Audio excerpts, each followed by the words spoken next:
puas hati bahwa sudah terselesaikan. Jadi ada amanah yang sudah disampaikan. Nanti Syederalun, keluarga besar Kementerian Agama atau Kemenak Aceh Besar menyerahkan donasi sebesar Rp90.614.000 untuk korban gempa Turki melalui Serambi Indonesia. Penyerahan tersebut dilakukan secara simbolik di kantor Serambi Indonesia Menasah Manyang Pagar Air Aceh Besar pada Selasa 28 Februari 2023. Kedatangan rombongan disambut oleh pemimpin redaksi Serambi Indonesia, Zainal Arifin M. Nur.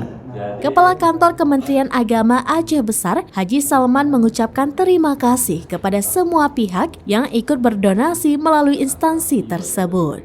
Dari Aceh Besar, Henry, serambinews.com. Kami dapat mengunjungi Serambi Indonesia untuk menyalurkan bantuan ataupun donasi dari keluarga besar Kementerian Agama Aceh Besar yang berjumlah Rp90.614.000.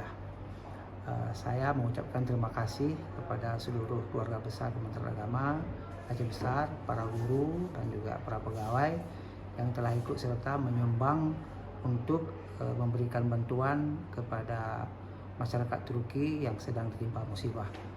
Mari kita galang kekuatan bantuan ini selanjutnya dan juga kita perbanyak kepedulian kita kepada musibah yang dihadapi oleh masyarakat Turki karena punya hubungan historis antara Aceh dan Turki.